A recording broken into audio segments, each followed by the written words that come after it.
नमस्कार, मैं हूं अंकुर और आप देख रहे हैं सत्यहिंदी.com।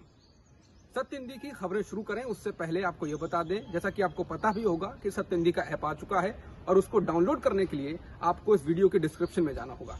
इस ऐप को आप गूगल प्ले स्टोर से भी डाउनलोड कर सकते हैं। और अब नजर डाल लेते हैं अब तक की सुर्खियों पर। पश्चिम बंगाल में दूसरे चरण के मतदान में दोपहर के 12 बजे तक लगभग 37% मतदान हुआ है। राज्य की राजनीतिक संस्कृति को देखते हुए इसे धीमा मतदान कहा जा सकता है। वोटिंग की रफ्तार जल्द ही बढ़ने की संभावना है। वहीं असम में 12 बजे तक 27.45% मतदान हुआ है। असम में 39 सीटों पर चुनाव हो रहा है। बंगाल में मतदान के दौरान नंदीग्राम से बीजेपी उम्मीदवार शुभेंदु अधिकारी ने आरोप लगाया है कि नंदीग्राम के शामसाबाद के चंदन नगर इलाके में एक बीजेपी कार्यकर्ता को टीएमसी कार्यकर्ताओं ने पीटा है। तो वहीं टीएमसी ने आरोप लगाया है कि डेबरा से बीजेपी उम्मीदवार भारती घोष मतदाताओं में पैसे बांट रही हैं। इसके अलावा डेबरा से बीजेपी उम्मीदवार भारती घोष ने आरोप लगाया कि नोवापाड़ा की बूथ संख्या 22 पर उन्हें रोका गया। वे पूर्व पुलिस अधिकारी हैं। उन्होंने आरोप लगाया है कि उनके चुनाव एजेंट को अंदर जाने से रोका गया। वहीं पूर्व मिदनापुर में टीएमसी ने बूथ कैप्चरिंग का आरोप लगाया। करीब आधा दर्जन बूथ को लेकर टीएमसी ने चुनाव आयोग से शिकायत की है। बीजेपी ने कहा है कि नंदीग्राम से ममता बनर्जी को चुनौती दे रहे शुभेंदु अधिकारी के काफिले पर पथराव हुआ है। उनकी गाड़ी आगे निकल गई, लेकिन दूसरी कई गाड़ियां क्षतिग्रस्त हुई हैं। तो वहीं शुभेंदु अधिकारी ने बीच मतदान में खास समुदाय को निशाने पर लेने की कोशिश की। उन्होंने बगैर किसी का नाम लिए कहा कि एक खास समुदाय के लोग उनके लोगों पर हमले कर रहे हैं। उन्होंने ये भी कहा है कि जय बांग्ला तो बांग्लादेश का नारा है। वहीं पश्चिम बंगाल बीजेपी अध्यक्ष दिलीप घोष ने कहा है कि शुभेंदु अधिकारी को पहले भी निशाना बनाया गया है। उन्होंने कहा कि टीएमसी ने राज्य में कई जगहों पर पथराव किए हैं, बीजेपी पर हमले किए हैं। उन्होंने कहा है कि शुभेंदु जीतेंगे, पूरे पश्चिम बंगाल में बीजेपी की जीत होगी।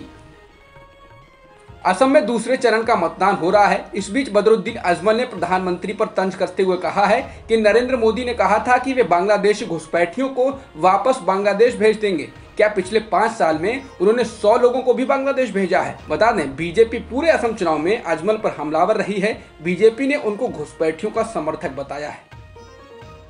पश्चिम बंगाल में दूसरे चरण के मतदान से पहले केशपुर में तृणमूल कांग्रेस के एक कार्यकर्ता की हत्या की खबर है। इसके बाद से इलाके में तनाव बढ़ गया है। वहीं तृणमूल कांग्रेस ने अपने कार्यकर्ता की हत्या का आरोप बीजेपी पर मढ़ा है। टीएमसी का कहना है कि बीजेपी के लोगों ने उनके कार्यकर्ता के घर में जाकर हमला किया। इस मामले में गुरुवार पुलिस ने 8 लोगों को गिरफ्तार कर लिया है। पश्चिम बंगाल विधानसभा चुनाव 2021 के दूसरे चरण के मतदान के लिए राज्य के सत्तारूढ़ दल तृणमूल कांग्रेस और बीजेपी ने सभी 30 सीटों पर उम्मीदवार उतारे हैं। चुनाव का तीसरा कोण संयुक्त मोर्चा है, जिसके सबसे बड़े दल सीपीआईएम ने 15 उम्मीदवार मैदान में उतारे हैं। उसके साथ इस गठबंधन में कांग्रेस और इंडियन सेक्युलर फ्रंट भी हैं। कांग्रेस के 9, सीपीआईएम के 2 और आरएसपी व फॉरवर्ड ब्लॉक के एक उम्मीदवार मैदान में हैं। बता दें, 2016 में इन सीटों में से 21 सीटों पर टीएमसी, 8 सीटों पर वाम और कांग्रेस, तो केवल 1 सीट पर बीजेपी ने जीत दर्ज की थी। मोदी सरकार छोटी बचत योजनाओं पर ब्याज दर घटाने के अपने फैसले से 24 घंटों के अंदर ही पलट गई। सरकार ने छोटी बचत योजनाओं पर ब्याज दर घटाने का फैसला वापस ले लिया है। केंद्र सरकार को इस बात का डर जरूर था कि 5 राज्यों को चुनाव के वक्त ये फैसला उसके लिए मुसीबत खड़ी कर सकता है, इसलिए उसने बिना वक्त गंवाए यह कदम उठा लिया है। जिन छोटी बचत योजनाओं के लिए ब्याज दर घटाने का फैसला लिया गया था, उनमें राष्ट्रीय बचत पत्र, सुकन्या समृद्धि खाता योजना और सामान्य भविष्य निधि यानी पीपीएफ शामिल है। केंद्र सरकार ने पीपीएफ के लिए ब्याज दर को घटाकर 7.1% से 6.4% कर दिया था। इसी तरह राष्ट्रीय बचत पत्र की योजनाओं पर ब्याज दर को घटाकर 6.8 से 5.9 कर दिया गया था। इसके अलावा सुकन्या समृद्धि खाता योजना के लिए भी ब्याज दर को 7.6% से घटाकर 6.9% कर दिया गया था। वित्त मंत्री निर्मला सीतारमण ने गुरुवार को छोटी बचत योजनाओं पर ब्याज दर घटाने के फैसले को वापस लेते हुए कहा कि ये आदेश भूल से जारी हुआ था, जिसके बाद से सोशल मीडिया पर नेताओं से लेकर आम लोगों ने वित्त मंत्री को निशाने पर ले लिया और तंज भी कसे हैं। आदेश वापस लेते वक्त वित्त मंत्री ने भूल के लिए ओवरसाइट शब्द लिखा था, जिसके बाद अब ये शब्द ट्विटर पर ट्रेंड कर रहा है। वहीं कांग्रेस नेता प्रियंका गांधी ने वित्त मंत्री पर हमला बोलते हुए कहा है कि क्या सरकार की स्कीम पर ब्याज दरें घटाने का फैसला चूक से हुआ था या चुनाव को देखते हुए फैसला वापस लेने की बुद्धि आई है। छोटी बचत योजनाओं पर ब्याज दर घटाने के फैसले को वापस लेने के बाद टीएमसी सांसद महुआ मोइत्रा ने वित्त मंत्री को घेरा है। उन्होंने ट्वीट कर कहा कि सबसे बड़ा अप्रैल फूल का चुटकुला क्या है, ये कि छोटी बचत की स्कीम पर घटाई गई ब्याज दरों का फैसला गलती से लिया गया, या ये कि निर्मला सीतारमण देश की वित्त मंत्री हैं। वहीं कांग्रेस नेता रणदीप सुरजेवाला ने कहा कि माननीय वित्त मंत्री, आप सर्कस चला रही हैं या सरकार।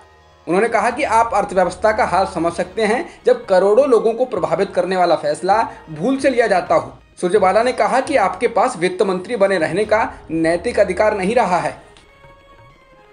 चंडीगढ़ से बीजेपी सांसद और बॉलीवुड अभिनेत्री किरण खेर ब्लड कैंसर से जूझ रही हैं। ये जानकारी उनके पति और अभिनेता अनुपम खेर ने सोशल मीडिया के जरिए दी है। उन्होंने कहा है कि किरण खेर को मल्टीपल मायलोमा है, जो कि एक प्रकार का ब्लड कैंसर है, इसलिए वो डॉक्टरों की देखभाल में अस्पताल में भर्ती हैं। बता दें, इससे पहले पंजाब चंडीगढ़ के भाजपा अध्यक्ष अरुण सूद ने इस बात की जानकारी दी थी। दक्षिण फिल्मों के सुपरस्टार रजनीकांत को दादा साहब फाल्के अवार्ड देने का ऐलान किया गया है। केंद्रीय मंत्री प्रकाश जावड़ेकर ने गुरुवार को यह ऐलान किया। इन दिनों तमिलनाडु में विधानसभा चुनाव हो रहे हैं और ऐसे वक्त में रजनीकांत को इस प्रतिष्ठित सम्मान को दिए जाने से इसकी टाइमिंग को लेकर सवाल उठ रहे हैं। रजनीकांत ने 1975 में अपनी फिल्म करियर की शुरुआत की और वे तमिल पर्दे पर आते ही छा गए थे। रजनीकांत कुछ ही सालों में सुपरस्टार बन गए। बड़ी बात यह रही है कि विधानसभा चुनाव में रजनी ने जिस पार्टी का समर्थन किया वह पार्टी सत्ता में आई, लेकिन रजनी परोक्ष राजनीति से हमेशा दूर रहे। देश में आज से कोरोना वैक्सीनेशन का तीसरा फेज शुरू हो गया है, जिसके तहत अब 45 साल से अधिक उम्र के हर व्यक्ति को कोरोना वैक्सीन लगाई जा सकेगी। इससे पहले 45 साल से ऊपर के वही लोग वैक्सीन लगवा सकते थे जिनको कोई गंभीर बीमारी थी। वैक्सीन लगवाने के लिए आप कोविन पोर्टल पर रजिस्ट्रेशन करवा सकते हैं, और अगर ऑनलाइन रजिस्ट्रेशन नहीं करवा रहे हैं तो अपनी कोई सरकारी आईडी कार्ड लेकर वैक्सीनेशन सेंटर जा सकते हैं।